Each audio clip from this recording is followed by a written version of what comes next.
हाय everyone, अस्सलाम वालेकुम। Welcome back to my channel. तो कैसे हैं आप लोग? उम्मीद करती हूँ कि सारे के सारे ठीक होंगे। आप सबकी दुआओं से मैं भी ठीक हूँ अल्हम्दुलिल्लाह।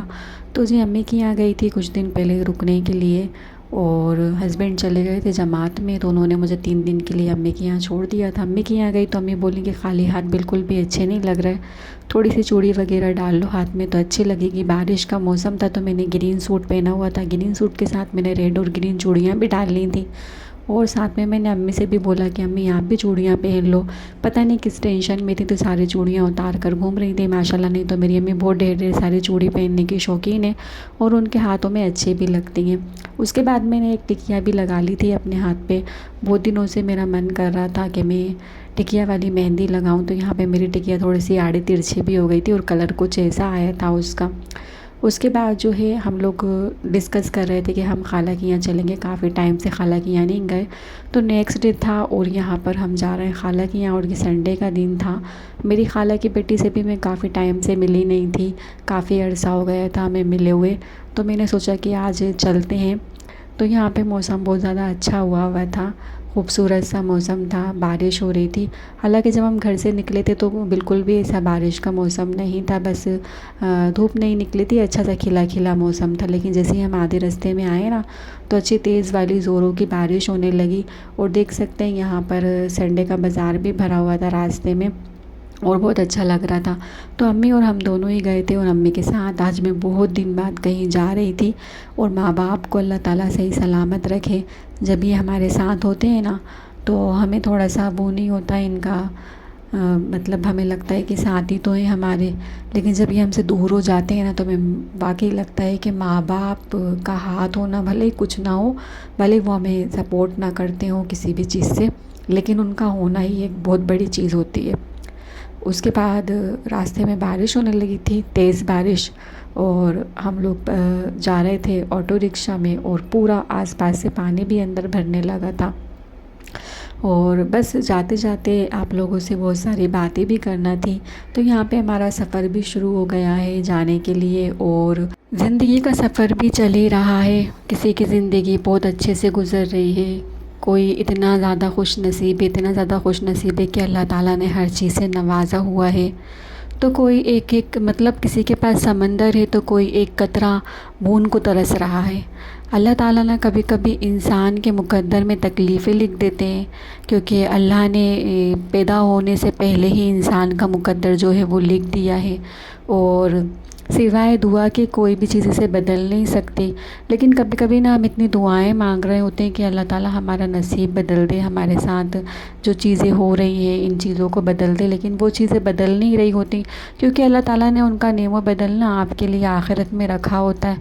लेकिन ये दुनिया में इतना सहना, इसको बर्दाश्त करना इतना तकलीफ़ दे होता है, इतनी ज़्यादा तकलीफ़ दे होता है ना, कि हम सह के ना खुद ही चिड़चिड़े हो जाते हैं। हम इतने ज़्यादा हसास हो जाते हैं, इतनी ज़्यादा मतलब ज़िल्लत महसूस करने लगते हैं कि हमें समझ में नहीं आ रहा होता कि हम क्या करें, मतलब फ्रस्ट्रेट हो चुके होते हैं पूरे तरीके से। तो अल्लाह ताला ने कभी कभी मुकद्दर भी लिखा होता है हमारे साथ, कभी हमारे साथ आजमाइशें होती हैं, और कभी हम अपना किया हुआ जो है ना वो भी भुगत रहे होते हैं। तो सब नसीब की बात भी होती है कि कभी कभी मिल के भी कुछ नहीं मिलता, और कभी ऐसा होता है कि बहुत कुछ मिल जाता है। कुछ लोग मेरी बात से रिलेट भी करते होंगे कि अक्सर उन लोगों को रोते हुए देखा होगा जो किसी के साथ पूरे तरीके से रिश्ता निभा रहे होंगे, वफ़ादारी से रह रहे होंगे, जिनका कोई कसूर नहीं होता होगा। पूरा घर मिलके उस एक बंदे के ऊपर अपना सारा कसूर डाल देता होगा ना। तो ऐसा एक इंसान जो दूसरों को तकलीफ़ नहीं पहुंचाना चाहता ना, वो हमेशा तकलीफ़ में रहता है। घर में जो भी चीज़ें हो रही होती हैं ना, वो उसी के ऊपर डाली जा रही होती हैं कि तुम ऐसा तुम वैसा। मैंने तो अक्सर यही देखा है कि जितना ज़्यादा इंसान वफ़ादारी से चल रहा होगा, जितना ज़्यादा समझदारी से चल रहा होगा ना, उसको हमेशा बोला जाएगा तुम समझदार नहीं हो, तुम वफ़ादार नहीं हो, तुम्हारे अंदर सलाहियत नहीं है। मतलब इस तरीके के ताने दिए जाते हैं। और यहाँ पे हम लोग पहुँच गए थे, और मैंने ज़्यादा वीडियो नहीं बनाई थी क्योंकि मैं काफ़ी टाइम के बाद आई थी, तो मुझे अच्छा नहीं लगा कि मैं वीडियो बनाती वहाँ पर, और हर कहीं कैमरा निकालना भी इतना अच्छा नहीं होता। बस ये मेरे भांजा था, मेरी खाला की जो बेटी है उसका बेटा, माशाल्लाह काफ़ी बड़ा हो गया है ये भी, और थोड़ी देर रुककर हम लोग यहाँ से फिर चले गए थे घर की तरफ। और अपने पॉइंट को समेटते हुए आप लोगों से बस यही बात करना चाहूँगी, जो दिल की बातें हैं किसी से कर तो सकती नहीं हूँ, तो यहाँ आके जो है अपनी बात करके थोड़ा सा मन हल्का कर लेती हूँ।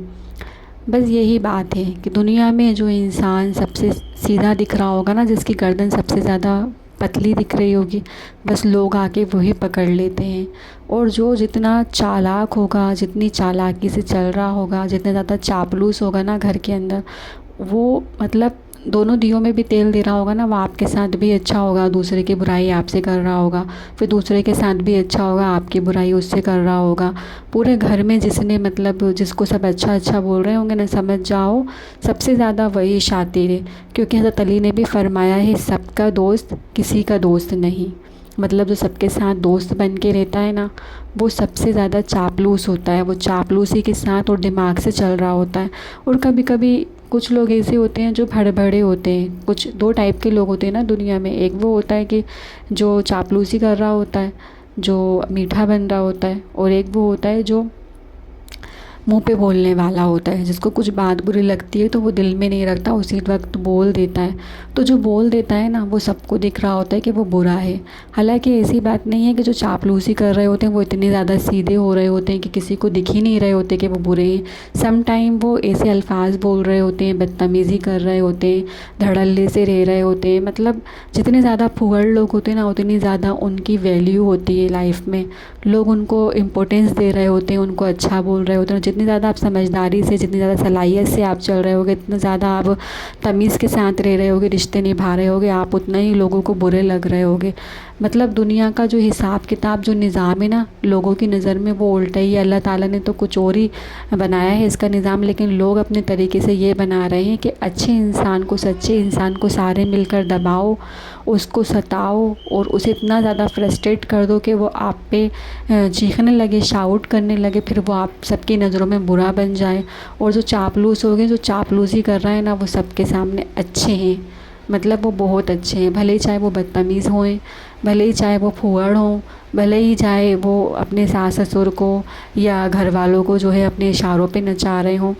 तो ये होता है। और कभी कभी दो बहुएँ होती हैं ना, तो अगर मैं सीधी सी बात करूँ तो दो बहुएँ होती हैं ना, तो दो बहुओं में क्या करा जाता है कि जहाँ पे सास ससुर अक्लमंद नहीं होते ना, जहाँ पे समझदारी नहीं होती, जहाँ पर पहले से ही बेटों में फ़र्क हो रहा होता है, दो बेटों में फ़र्क हो रहा होता है, छोटे बेटों को ज़्यादा समझा जा रहा होता है, बड़े बेटे को नहीं समझा जा रहा होता ना, तो जब उसकी वाइफ़ आती है ना बड़े बेटे की या छोटे बेटे की, जिसको ज़्यादा समझा नहीं जा रहा होता, तो उसके साथ भी वो लोग वही रिपीट कर रहे होते हैं जो पहले उनके बेटे के साथ कर रहे होते थे। मतलब उसकी बीवी को भी इम्पोर्टेंस नहीं देंगे, इज़्ज़त नहीं देंगे, हमदर्दी से नहीं रहेंगे। अगर वो कुछ अच्छा भी करेगी तो कोई एहसान थोड़ी ना कर दिया उसने। अगर वो ज़्यादा बोलेगी चालेगी तो बहुत बोलती है, ये तो नहीं बोलेगी, अपने काम से काम रखेगी तो वो तो बोलती नहीं है। मतलब उसे किसी भी हाल में, किसी भी तरीके से सुकून में रहने ही नहीं देना, उसको तो टॉर्चर करना है हर तरीके से। फिर जब उनका कट ऑफ हो जाता है, जब बहू देख लेती है मेरे साथ किसी का भी रवैया अच्छा नहीं है, सब लोग मुझे इज़्ज़त नहीं दे रहे, मुझसे मोहब्बत नहीं कर रहे हैं, मुझसे हमदर्दी नहीं कर रहे, मुझे जला रहे हैं, मुझे कंपेयर कर रहे हैं अपनी दूसरी वाली बहू से, तो फिर वो थोड़ा सा साइड पर हो जाती है। भैया आप लोग अपना ही देख लो, एक दूसरे को ही समझ लो। तो फिर क्या करते हैं कि छोटी वाली बहू को इम्पोर्टेंस दे के और अपने रिश्तेदारों में उसे बुला के बिठा के इज़्ज़त दे के और उसे सुना सुना के ना जलाया जा रहा होता है।